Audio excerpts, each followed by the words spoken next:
Topic है career. हमें किस तरीके के करियर में जाना चाहिए, कौन सा करियर हमारे लिए सूटेबल है, क्या हम उस करियर के लिए बने हैं, क्या हम उस करियर में सरवाइव कर पाएंगे। क्योंकि आज के टाइम में पढ़ने की कोई लिमिट नहीं है, मल्टीपल करियर ऑप्शंस हैं। उनको सेलेक्ट करने के लिए हमारे पास इतनी सारी चॉइसेस हैं कि हमें ये मालूम ही नहीं चलता कि हम क्या सेलेक्ट करें, किस करियर में जाएं। क्या वो करियर हमारी पर्सनैलिटी को मैच करता भी है, या आज हमें लग रहा है कि हाँ हम ये पढ़ाई कर सकते हैं, बट जब उस पढ़ाई से रिलेटेड हम जॉब करते हैं या उस प्रोफेशन में काम करना शुरू करते हैं, उस समय पर बहुत बार हमें डिससेटिस्फेक्शन फेस करना पड़ता है कि हमें ऐसा लगता है कि कहाँ ही तो फंस गए हैं यार, ये काम तो हम करना ही नहीं चाहते थे। पढ़ाई करना उस समय शायद थोड़ा सा अच्छा लग रहा था, बट जिंदगी भर क्या हम ये वाला काम कर पाएंगे। क्योंकि लाइफ में इंजॉयमेंट भी ज़रूरी है और करियर पर्सपेक्टिव से देखें तो अच्छी अर्निंग भी ज़रूरी है। तो उन सब चीज़ों को साइड में रखते हुए आज हम ये देखेंगे कि किस तरह से हम अपने पर्सनैलिटी को पहचानें, किस तरह से हम अपने पोटेंशियल को पहचानें, किस तरह से हम अपने इनर एट्रीब्यूट्स को पहचानें कि हाँ मैं ये काम जिंदगी भर खुशी खुशी कर सकता हूँ, इससे मुझे सेटिस्फेक्शन भी मिलेगा और इसमें मुझे इनकम भी मिलेगी। ऐसा कोई भी काम आप जब पूरे डिवोशन के साथ करते हैं ना, तो इनकम तो ऑटोमेटिकली ही आप अट्रैक्ट करने लग जाते हैं। बट करियर सिलेक्शन के समय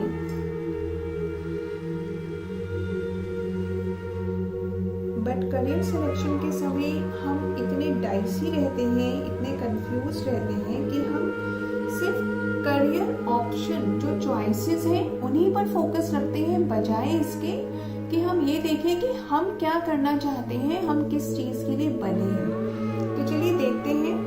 आज दो ग्रुप्स हम सेलेक्ट करते हैं। उसके लिए हमने कुछ कार्ड्स ड्रॉ किए हैं और उसमें हम ये देखेंगे कि हमारी पर्सनैलिटी कैसी है, हमें किस तरीके के काम करने चाहिए, हम किस तरीके के काम के लिए एक्चुअल में बने हैं। तो अभी मैंने 2 ग्रुप सिलेक्ट किए हैं, ग्रुप 1, ग्रुप 2। ठीक है, ग्रुप 1, ग्रुप 2। आपने इन दोनों ग्रुप में से एक ग्रुप को सिलेक्ट करना है, जिसके साथ भी आपको थोड़ा देखकर अच्छी सी वाइब्स आ रही है। ग्रुप 1, उसके बाद आप देखेंगे कि भाई आपका मन किस तरफ चलता है, आप क्या करना चाहते हैं। देखिए 2 of swords, 10 of swords, 2 of pentacles and 9 of pentacles. देखिए यहाँ पर स्वॉर्ड्स कार्ड आए हैं और 2 पेंटिकल कार्ड्स आए हैं। स्वॉर्ड्स कार्ड इंडिकेट करते हैं आपका थॉट प्रोसेस, पेंटिकल इंडिकेट्स करते हैं आपकी प्रैक्टिकल अप्रोच टुवर्ड्स लाइफ। तो हाँ, आप एक थिंकर हैं, आपका थॉट प्रोसेस बहुत ज़्यादा तेज़ी से वर्क करता है। आपको ऐसा लगता है कि मैं सोच लेता हूँ कि मुझे क्या करना है, और अगर उस सोच में कहीं भी नेगेटिव एस्पेक्ट्स आपको दिखने लग जाते हैं तो उस समय आप गिव अप भी कर देते हैं कि छोड़ो, जब वक्त आएगा मैं देख लूँगा।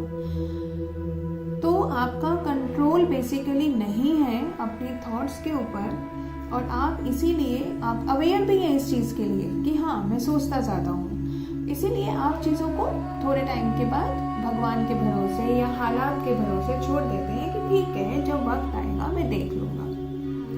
2 of pentacles and 9 of pentacles in combined form ये शो करते हैं कि आप एक चीज़ को पाने के लिए बहुत एफर्ट लगाते हैं।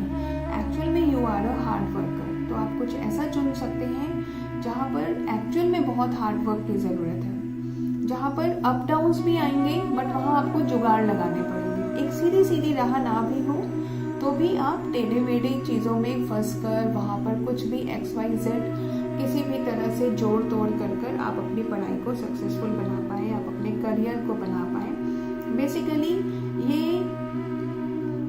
उस तरीके के करियर को शो कर रहा है जहाँ आपके पास सोर्सेज लिमिटेड हो, बट आप उसमें भी कहीं ना कहीं अपना प्रॉफिट बना पाए। तो ये बहुत ही जुगाड़ू काम दिखा रहा है। नाइट ऑफ पेंटिकल्स इंडिकेट करता है कि यस यू आर फोकस्ड, आपके अंदर धुन है, आपके अंदर लगन है, आपके अंदर कम्युनिकेशन स्किल्स बहुत अच्छी हैं और आप ऐसा कोई भी करियर चुन सकते हैं जहां आपकी कम्युनिकेशन स्किल अच्छी चाहिए, जहां आपको कम रिसोर्सेज में ज़्यादा गेन्स चाहिए, जहां आपको एक्सट्रीम हार्ड वर्क करना हो, जहां पर आपको अपने मन से कोई भी डिसीजन नहीं लेना हो, जहां आपको लाइफ के प्रति प्रैक्टिकल अप्रोच रखनी हो, तो ऐसे आप करियर चुन सकते हैं।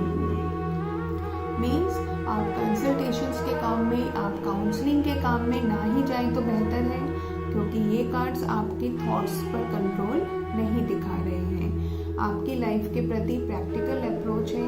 आप बिजनेस में भी जा सकते हैं। अगर आपको एक स्टार्टअप करना है छोटे से बिजनेस से, तो आप जुगाड़ लगा कर आगे तक पहुंच जाएंगे। पेंटाकल क्योंकि हमारी स्किल को दिखाता है। इट्स नॉट नेसेसरी कि आप हमेशा ही एजुकेशन की बात करें। आजकल बहुत ज़्यादा स्किल्ड वर्क की भी डिमांड है, तो कोई भी काम आप कर सकते हैं जिसमें आपकी स्टडीज भी इन्वॉल्व है और आपकी क्रिएटिव एबिलिटीज भी इन्वॉल्व है। अब हम देखते हैं पाइल 2। पाइल 2 के कार्ड्स हैं 4 of pentacles, the fool, queen of swords and the emperor. 4 of pentacles, देखिए यहाँ पर the fool and the emperor major arcana के कार्ड्स हैं। मीन्स जब मेजर आर्कना कार्ड्स आते हैं तो लाइफ में एक्चुअल में वो चेंजेस आने लगते हैं जो कार्ड बता रहे हैं। 4 ऑफ पेंटिकल्स इंडिकेट करता है आप रिस्क नहीं लेना चाहते, तो आप ऐसा कोई करियर ना चुने जहां पर आपको रिस्क लेना पड़े। फॉर एग्जाम्पल शेयर्स का काम करना या आपको प्रॉपर्टी डीलिंग में काम करना, तो कोई भी ऐसा काम आप नहीं करेंगे जिसमें आपको रिस्क लेना पड़े। एक सेफ एंड सिक्योर्ड लाइफ आप चाहते हैं, तो उसी तरीके का करियर चुने कि आपने पढ़ाई करी और आपको एक फिक्स सैलरी जॉब मिल गई, या आपको मालूम है कि मुझे ये बिजनेस करना है, तो उसमें आपको ये कंफर्मेशन होना चाहिए कि मुझे इतना अर्निंग है। वो हो सकता है आपके पिताजी का बिजनेस हो, आप उसको भी ज्वाइन कर सकते हैं। क्वीन ऑफ स्वॉर्ड्स इंडिकेट करता है यू आर फर्म, आप अपने डिसीजंस में बहुत फर्म है, आपकी ख्वाहिशें बहुत ऊंची हैं और आप लाइफ को थोड़ा सा अलग हटकर देखते हैं। आपकी एक डिफरेंट अप्रोच है। लोग जैसा सोचते हैं आप वैसा नहीं सोचते, आप लीक से हटकर सोचते हैं। तो अगर आपकी ये सोच है तो आप उसी तरीके के फील्ड में जाइए जहां आपको फर्म डिसीजंस लेने हों। जैसे कि आप कोर्ट से रिलेटेड कोई काम कर सकते हैं, लॉ से रिलेटेड पढ़ाई कर सकते हैं, बैंकिंग से रिलेटेड पढ़ाई कर सकते हैं, क्योंकि वहां पर एक आपका लॉ में क्या है, आपका एक अपना ही नजरिया है, उस नजरिए की बड़ी वैल्यू है। तो जब आप चीजों को लोगों के नजरिए से हटकर देखते हैं तो उस तरीके के काम आप कीजिए। द एम्परर इंडिकेट करता है एक्सट्रीम हार्डवर्क और उसके बाद बहुत ही नेम फेम मिलना।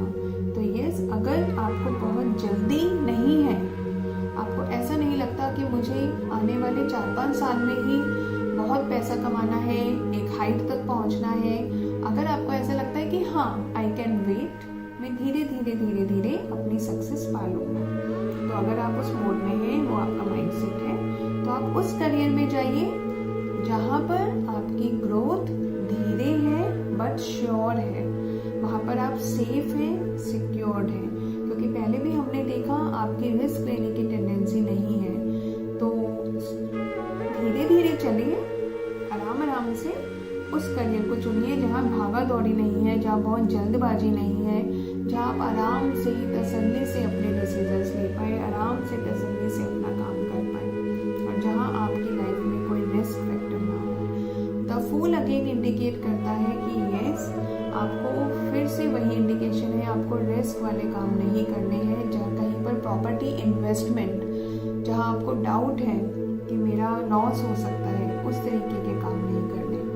तो जब भी आप करियर का चुनाव करें, आप उसमें देख लीजिए कि क्या वहाँ पर फर्म डिसीजंस की ज़रूरत है, क्या वहाँ पर रिस्क लेना पड़ सकता है, क्या वहाँ पर थोड़ी स्लो ग्रोथ है या एकदम फास्ट ग्रोथ है, वहाँ क्या हमें दूसरों के सजेशंस की ज़्यादा ज़रूरत पड़ेगी या हम ही अपने डिसीजंस खुद ले पाएंगे। तो पहले आप ये देख लीजिए, समझ लीजिए, फिर उसको अपनी पर्सनैलिटी से मैच कर लीजिए एंड देन आप डिसाइड कीजिए, क्योंकि ये आपकी लाइफ का बहुत बड़ा डिसीजन है, तो इसे आपने सोच समझ कर ही लेना।